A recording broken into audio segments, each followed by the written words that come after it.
19 ਸਾਲ ਦਾ ਸੀ, ਚੰਗਾ ਖਿਡਾਰੀ ਸੀ, ਪਰ ਨਸ਼ਾ ਜਿੱਤ ਗਿਆ। ਤਰਸੇਮ ਸਿਆ ਇਸ ਅੱਗ ਦਾ ਸੇਕ ਤਾਂ ਘਰ ਘਰ ਪਹੁੰਚਿਆ, ਪਰ ਬਸ ਹੁਣ ਹੋਰ ਨਹੀਂ। ਪੰਜਾਬ ਸਰਕਾਰ ਨੇ ਨਸ਼ਿਆਂ ਦੇ ਵਿਰੁੱਧ ਇੱਕ ਸਖਤ ਮੁਹਿੰਮ ਚਲਾਈ ਹੈ ਤੇ ਅਸੀਂ ਸਾਰਿਆਂ ਨੇ ਇਹਨਾਂ ਦਾ ਸਾਥ ਦੇਣਾ ਕਿ ਅੱਜ ਤੋਂ ਬਾਅਦ ਨਾ ਇਸ ਪਿੰਡ ਵਿੱਚ ਨਸ਼ਾ ਵਿਕੂਗਾ ਤੇ ਨਾ ਹੀ ਕਿਸੇ ਨਸ਼ਾ ਵੇਚਣ ਵਾਲੇ ਨੂੰ ਇੱਥੇ ਵੜਨ ਦਿੱਤਾ ਜਾਊ। ਜਿਹੜੇ ਨਸ਼ੇ ਵਿੱਚ ਫਸੇ ਹੋਏ ਨੇ ਉਹਨਾਂ ਨੂੰ ਨਸ਼ਾ ਮੁਕਤੀ ਕੇਂਦਰ ਵਿੱਚ ਭਰਤੀ ਕਰਾਵਾਂਗੇ। ਕੋਈ ਵੀ ਨਸ਼ਾ ਤਸਕਰ ਦੀ ਜ਼ਮਾਨਤ ਨਹੀਂ ਕਰਾਏਗਾ। ਵਾਅਦਾ ਕਰੋ, ਅਸੀਂ ਆਪਣੇ ਪਿੰਡ ਨੂੰ, ਆਪਣੇ ਪੰਜਾਬ ਨੂੰ नशा मुक्त करके रहेंगे।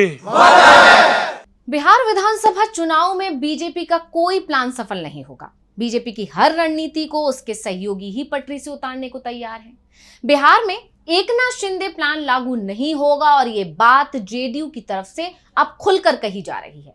और अब तो बीजेपी को धमकाया जा रहा है कि जो जेडीयू चाहता है वो किया जाए, नहीं तो बीजेपी का रास्ता अलग और हमारा रास्ता अलग।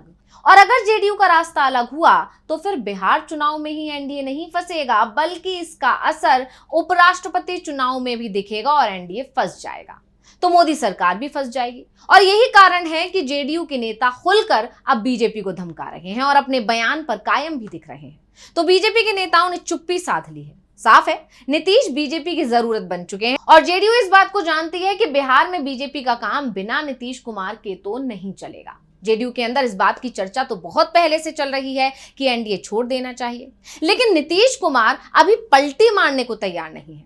इसलिए बार बार एक बात कह रहे हैं कि अब कहीं नहीं जाएंगे। लेकिन नीतीश की सियासी पलटियों को देखा जाए तो उनकी कथनी और करनी में अंतर साफ दिखाई देता है।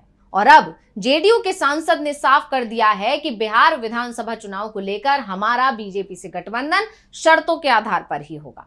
अगर बीजेपी को हमारी शर्तें मंजूर नहीं हैं तो जेडीयू एनडीए से बाहर आ जाएगी। तो क्या है जेडीयू की शर्तें जिन्हें मानना बीजेपी की मजबूरी बताया जा रहा है? आज हम इसी पर अपनी स्पेशल रिपोर्ट में करेंगे बात। नमस्कार, मैं हूं अंशिता। बीजेपी बिहार में भी महाराष्ट्र वाला प्लान लागू करने की फिराक में है और ये दिसंबर 2024 में गृह मंत्री अमित शाह के एक बयान से ही साफ हो गया था। उसके बाद राज्य के उप मुख्यमंत्री विजय सिन्हा के 25 दिसंबर को दिए बयान ने भी कुछ ऐसा ही इशारा दिया कि बीजेपी नीतीश को दूसरा एकनाथ शिंदे बनाने वाली है। यही नहीं, विजय सिन्हा ने तो एक कदम आगे बढ़ते हुए खुले मंच से नीतीश कुमार को उप मुख्यमंत्री तक कह दिया था। बीजेपी को लग रहा था कि नीतीश को साइड करना आसान होगा, लेकिन नीतीश कुमार भी कच्चे खिलाड़ी नहीं है। उन्होंने भी बीजेपी को अब समझा दिया है कि उनसे पंगा लेना बीजेपी को भारी पड़ जाएगा और सिर्फ बिहार में ही नहीं, केंद्र पर भी इसका असर पड़ेगा। और अब जैसे जैसे बिहार चुनाव नजदीक आ रहे हैं, जेडीयू की तरफ से बीजेपी को आंख दिखाना शुरू हो गया है। नीतीश खुद तो कुछ नहीं बोल रहे, लेकिन उनकी पार्टी के नेताओं की तरफ से बयानबाजी जरूर शुरू हो गई है। यानी जो खेल बीजेपी आलाकमान नीतीश के साथ खेल रहा है, अब वही खेल नीतीश भी खेल रहे हैं। जैसे बीजेपी आलाकमान के इशारे पर बीजेपी की तरफ से जेडीयू को संदेश पहुंचाया जा रहा है कि अब नीतीश सीएम की कुर्सी भूल जाएं, ठीक वैसे ही अब नीतीश अपने नेताओं से बीजेपी आलाकमान को यह बता रहे हैं कि कुर्सी पर तो वो ही बैठेंगे, चाहे उसके लिए एनडीए ही क्यों ना छोड़ना पड़े। तो जेडीयू की तरफ से लगातार इस तरह के बयान आने अब शुरू हो गए हैं। पहले जेडीयू कोटे के मंत्री ने ऐसा बयान दिया और अब जेडीयू सांसद के ताजा बयान ने इन सवालों को हवा दी है कि क्या नीतीश कुमार और आरजेडी के बीच बात हो गई है। आखिर क्या वजह है जो जेडीयू के मंत्री से लेकर सांसद सभी ने खुले तौर पर यह ऐलान करना शुरू कर दिया है कि सीएम तो नीतीश ही रहेंगे और ऐसे बयान देना शुरू कर दिया है। तो चलिए सबसे पहले जेडीयू सांसद गिरधारी लाल यादव के बयान की बात करते हैं, क्योंकि वो अभी ताजा बयान है और इस बयान ने बिहार विधानसभा चुनाव से पहले राज्य का सियासी पारा हाई कर दिया है।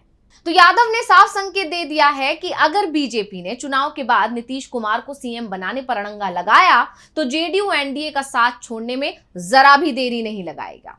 जेडीयू सांसद के इस बयान को बीजेपी के लिए एक बड़ी चेतावनी के तौर पर देखा जा रहा है। एक मीडिया चैनल को इंटरव्यू देते हुए गिरधारी लाल यादव ने कहा कि ये कोई बड़ी बात है क्या, हम लोग गए नहीं है क्या, हम लोग एनडीए से महागठबंधन में गए, महागठबंधन से फिर एनडीए में आए, फिर महागठबंधन में गए, फिर एनडीए में आए, ये तो हम लोग करते रहते हैं। अगर बीजेपी हमारे नीतीश कुमार को मुख्यमंत्री नहीं मानेगी तो हम सीधे महागठबंधन ही जाएंगे, इसमें क्या दिक्कत है, मुद्दा मुख्यमंत्री का है। अब गिरधारी लाल के इस बयान ने सियासत को और भी ज्यादा गर्मा दिया है, क्योंकि इससे पहले बिहार सरकार में मंत्री महेश्वर हजारी ने भी कुछ ऐसा ही बयान दिया था और सभी को चौंका दिया था। एक बार फिर से महेश्वर हजारी का वो बयान सुन लेते हैं जिसने सियासत को गरमाया था। नीतीश कुमार जी के कोई किस्मत भाग नहीं ले लगा, फर्स्ट डिवीजन रहे चाहे थर्ड डिवीजन रहे, सीएम का कुर्सी पर नीतीश जी है ना, आने वाला समय भी नीतीश जी रहेंगे। इसलिए किसी को ये दिमाग में मत रखे कि नीतीश जी मुख्यमंत्री नहीं बनेंगे, नीतीश जी मुख्यमंत्री बनेंगे चाहे जैसे हो।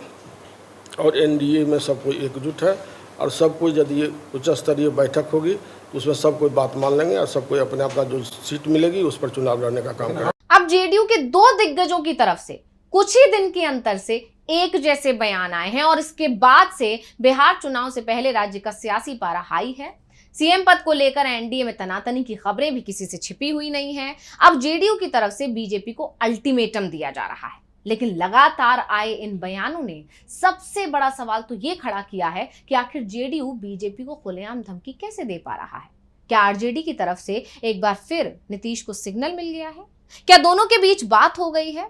क्योंकि पिछले दिनों यह भी देखा गया कि नीतीश ने 5 ऐसे फैसले लिए जिनकी घोषणा तेजस्वी ने की थी, जिसके बाद से कयास हैं कि क्या नीतीश और तेजस्वी के बीच बातचीत फिर से शुरू हो गई है या फिर तेजस्वी को मनाने में जुटे नीतीश की कोशिश सफल हो गई है। क्योंकि ये सोचने वाली बात है कि बिना किसी विकल्प के जेडीयू बीजेपी को खुली धमकी कैसे दे सकती है। और उससे भी बड़ी बात यह है कि जेडीयू के नेता ऐसे बयान दे रहे हैं कि खुलेआम पलटी मारने की बात कर रहे हैं और आलाकमान कोई एक्शन भी नहीं ले रहा। ना महेश्वर हजारी के बयान का जेडीयू आलाकमान ने खंडन किया और ना ही अब गिरधारी लाल के बयान का खंडन किया है, जो बताता है कि ये सब नीतीश के इशारे पर किया जा रहा है। बिना नीतीश के ग्रीन सिग्नल के उनके नेता ऐसे बयान तो नहीं दे सकते, जबकि चुनाव सिर पर है और इस बार जेडीयू मुश्किल में फंसी हुई है। उससे भी बड़ी बात यह है कि नीतीश खुद इस तरह के बयान तब तक नहीं दिलवाते जब तक कि उनके पास प्लान बी नहीं होगा। इसलिए ये कहना गलत नहीं होगा कि आरजेडी और जेडीयू में कुछ तो पक रहा है और ये मिलकर बीजेपी का सपना चकनाचूर कर सकते हैं। तो स्पेशल रिपोर्ट आपको कैसी लगी हमें कमेंट करके अपनी राय जरूर दीजिएगा। इसी के साथ मुझे दीजिए इजाजत। देखते रहिए डीबी लाइव। नमस्कार। हमारे चैनल से जुड़े रहने के लिए YouTube पर टाइप करें डीबी लाइव, सब्सक्राइब बटन को क्लिक करें और बेल आइकन को दबाना न भूलें ताकि खबरें आप तक पहुंचती रहें। देखते रहिए डीबी लाइव, क्योंकि यहाँ हैं खबरें लगातार।